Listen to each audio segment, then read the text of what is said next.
সুপ্রিয় শিক্ষার্থীগণ, তোমাদের এর আগে ক্লাসিফিকেশন অফ অর্গানিক কম্পাউন্ড সম্বন্ধে আলোচনা করেছি, দু একটা ভিডিও দেওয়া হয়েছে।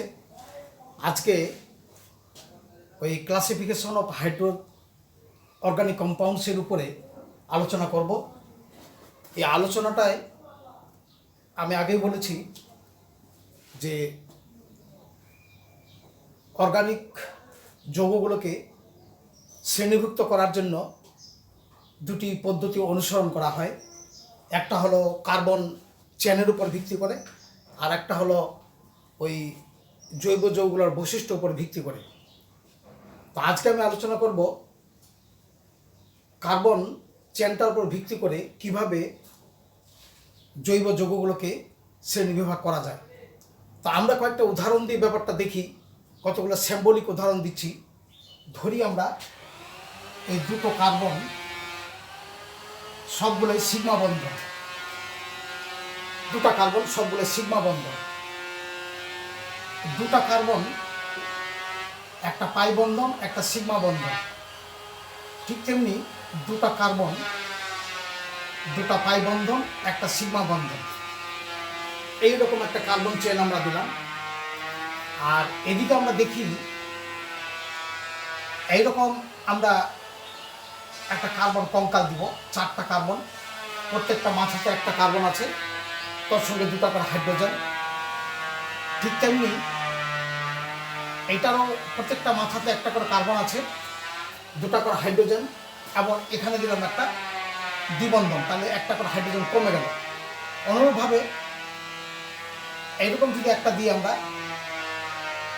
অর্থাৎ প্রত্যেকটা কোণে একটা করে কার্বন আছে, দুটা করে হাইড্রোজেন। আবার যদি এটা এরকম করে দিই, একটা করে হাইড্রোজেন কমাই দিব, একটা দ্বিবন্ধন।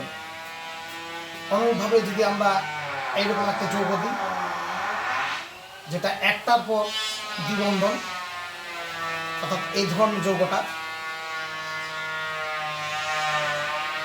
দ্বিবন্ধন, এটা বাদ দিয়ে এটা, এটা বাদ দিয়ে এটা, অর্থাৎ একটার পর এইরকম একটা হাইড্রোজেনকে বাদ দিয়ে, এটাও ঠিক তাই, একটা হাইড্রোজেন বাদ দিয়ে এখানে যদি আরেকটা কার্বন নিয়ে আসি, এরকম আমরা কতগুলো কার্বন দিয়ে কার্বনের চেন করতেছি আমরা।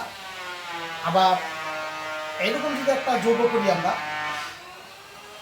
কার্বন বাদ দিয়ে একটা অন্য মৌল দিব, ঠিক তেমনি এইরকম একটা চেন, সেখানে নাইট্রোজেন দিব, আর এগুলো কোনো দ্বিবন্ধন দিব না। ঠিক তেমনি এই কোণগুলোতে কার্বন, এখানে একটা অক্সিজেন দিব। অনুরূপভাবে যদি এরকম একটা আমরা কার্বন চেন করি,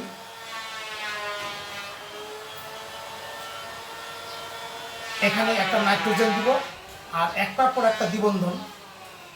ঠিক তেমনি এইরকম দিব একটা আলাদা মৌল, দুটা দ্বিবন্ধন। এইরকম দিব এইরকম নাইট্রোজেন দ্বিবন্ধন, আবার অক্সিজেন দ্বিবন্ধন। তাহলে এই যৌগগুলো আমরা সম্পূর্ণ কার্বনের চেইন আমরা করলাম, কার্বনের চেইন আমরা করতেছি। তাহলে দেখতেছি কতগুলো মুক্ত, কতগুলো আবদ্ধ। এইগুলো আবদ্ধ। এই আবদ্ধগুলোর মধ্যে দেখতেছি কার্বন হাইড্রোজেন আছে বটে, তবে এখানে দ্বিবন্ধন, আর এখানকার দ্বিবন্ধনগুলো আমরা আলাদাভাবে একটার পর একটা।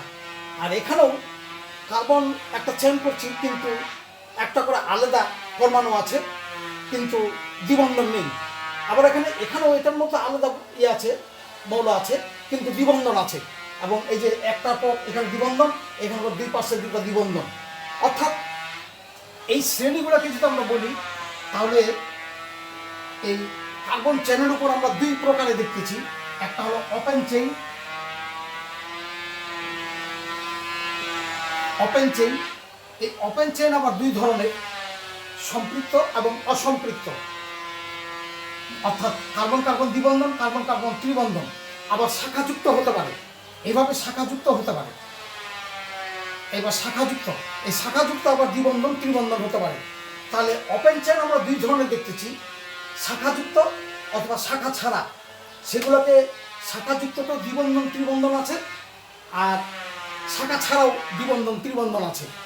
তো এটা হলো মুক্ত শিকল, প্রত্যেকটাই মুক্ত। আর এখানে বদ্ধ মানে ক্লোজ চেইন,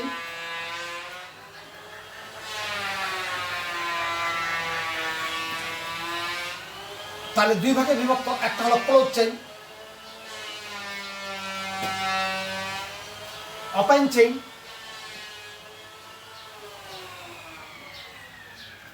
ওপেন চেইন দুই প্রকার, ক্লোজ চেইন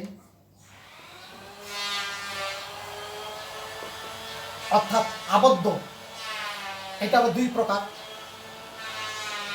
একটা হচ্ছে হোমোলোগাস,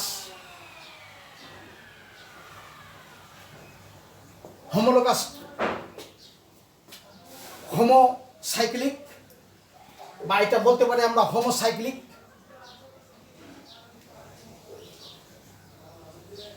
সাইক্লিক কথাটা মানে হলো আবদ্ধ, আর এটা বলতে পারি আমরা হেটারোসাইক্লিক।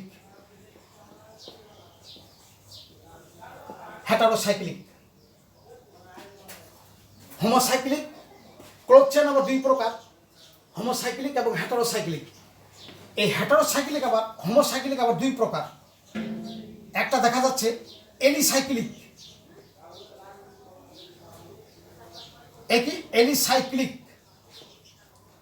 আর এটা হচ্ছে অ্যারোমেটিক। এখানে দেখা যাচ্ছে অ্যারোমেটিক,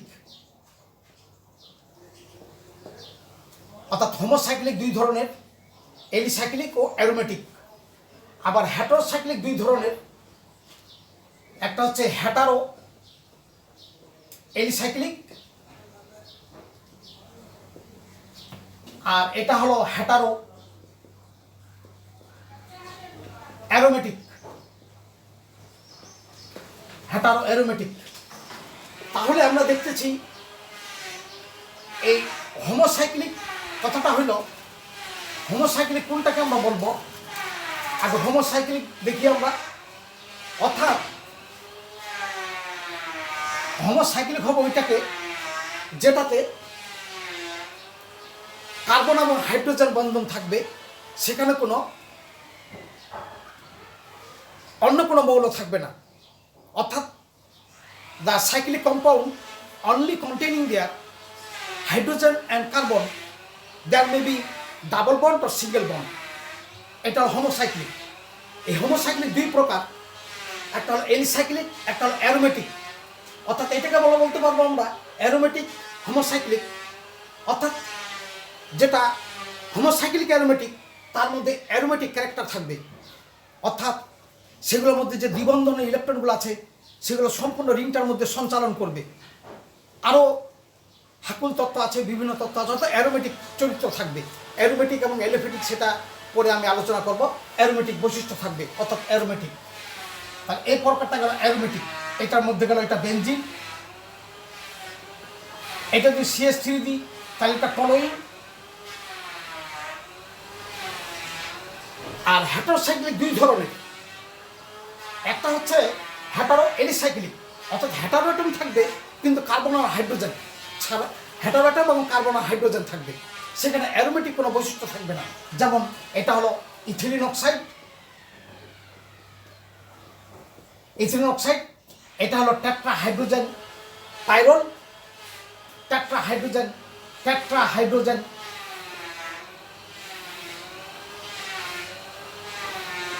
ফিউরান, এটা হলো টেট্রা হাইড্রোজেন পাইরোল। আর ইথিলিন অক্সাইড, আর এটা হেটারোটম থাকবে, তবে অ্যারোমেটিক বৈশিষ্ট্য থাকবে। যেমন এটা হলো পিরিডিন, এটা হলো থায়োফিন, এটা হলো পাইরোল,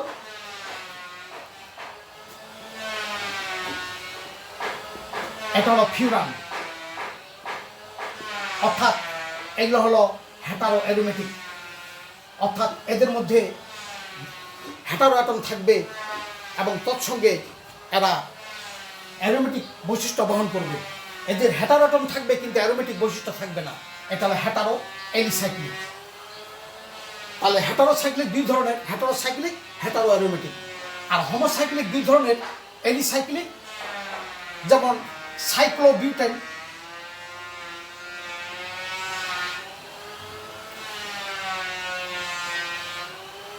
সাইক্লোবিউটেন এটা সাইক্লোবিউটিন, সাইক্লোপ্রোপেন, সাইক্লোপ্রোপেন এটা সাইক্লোপ্রোপিন, এলিসাইক্লিক। আর এখানে ওপেন চেনের মধ্যে যেমন হাইড্রোজেন দ্বারা পূরণ করি, এটা হলো ইথেন, ইথেন, প্রোপেন, বিউটেন ইত্যাদি। দিজ আর অল মুক্ত শিকল ওপেন চেইন হাইড্রোকার্বন। এটা হলো ইথিন,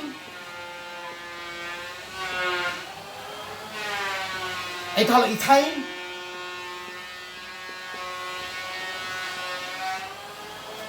আর এটা হলো